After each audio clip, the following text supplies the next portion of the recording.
हाँ बच्चों, इस वीडियो में हम आपके लिए समीकरण के चैप्टर में से कुछ महत्वपूर्ण प्रश्नों को समझाने चल रहे हैं।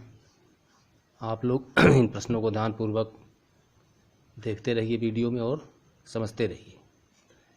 पहला क्वेश्चन ये है कि अनुपातों A1/A2, B1/B2 और C1/C2 की तुलना करके ज्ञात कीजिए कि निम्नलिखित समीकरण के युग्म संगत हैं या असंगत हैं। ठीक है, समीकरण के युग्म संगत तब होते हैं जब उनका एक और केवल एक ही अद्वितीय हल प्राप्त होता है तो संगत होते हैं, और जब कोई हल नहीं प्राप्त होता है तो असंगत होता है। ठीक है, अब इसका पहला पार्ट है, इसके समीकरण युग्म है 3x + 2y = 5। दूसरा समीकरण है 2x - 3y = 7।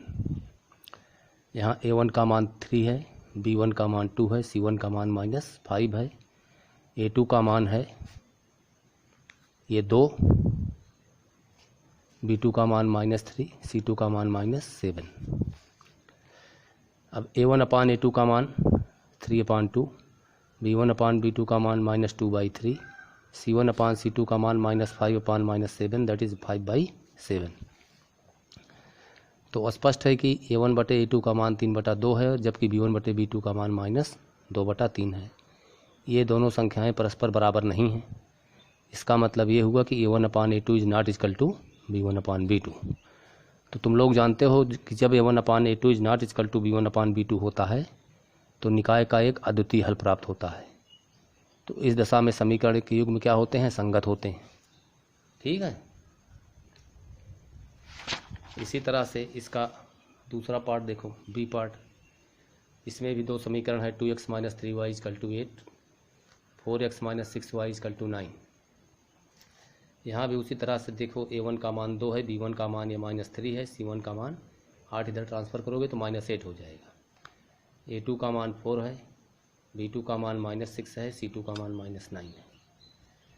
अब A1/A2 2/4, इसका मतलब 1/2 दिया।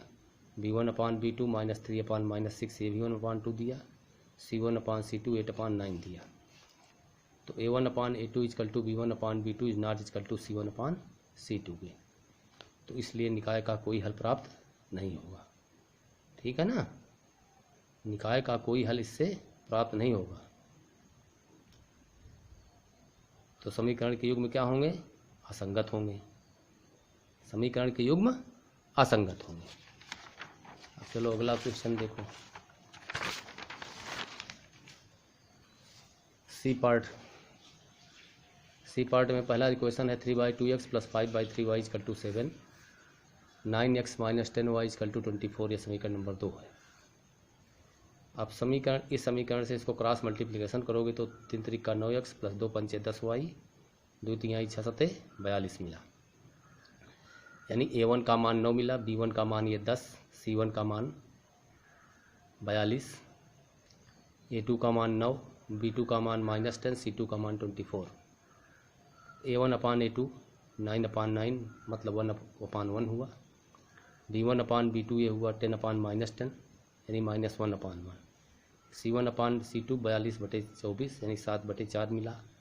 तो स्पष्ट है कि A1/A2 is not equal to B1/B2, क्योंकि A1/B2 का मान 1:1 है, अब B1/B2 का मान 1:1 है। जाहिर है ये दोनों अनुपात आपस में समान नहीं हैं, असमान हैं। तो A1/A2 बराबर नहीं है B1/B2 के। तो समीकरण युग्म क्या है? संगत है। संगत का मतलब कि निकाय का हमें हल प्राप्त होगा। ठीक है, डी पार्ट देखिए। डी पार्ट में पहला इक्वेशन है 5x - 3y = 11, दूसरा इक्वेशन है -10x + 6y = -22। तो यहाँ पर A1 का मान 5, B1 का मान -3, C1 का मान 11 है, A2 का मान -10 है, B2 का मान 6 है, C2 का मान -22 है। तो A1/A2 5/-10 हुआ, ये हुआ -1/2। B1/B2 -3/6, ये भी -1/2 हुआ। C1/C2 11/-20, ये भी -1/2 हुआ। मतलब तीनों के मान -1/2 मिल रहे हैं। तो A1/A2 = B1/B2 = C1/C2 = -1/2। तो तीनों बराबर होते हैं, तो निकाय के अनंतः अनेक हल प्राप्त होते हैं। मतलब जब उन समीकरणों का हम ग्राफ खींचेंगे तो पहले समीकरण की जो रेखा ऐसे है, इसी पर चढ़ करके दूसरे समीकरण की रेखा ऐसे जाएगी। तो जितने भी पॉइंट हैं सब इन दोनों समीकरणों के हल में प्राप्त होंगे। तो वही कह रहा है कि अनंततः अनेक हल प्राप्त होंगे। तो इस वीडियो में स्टूडेंट्स बस इतना ही। Thank you for watching video.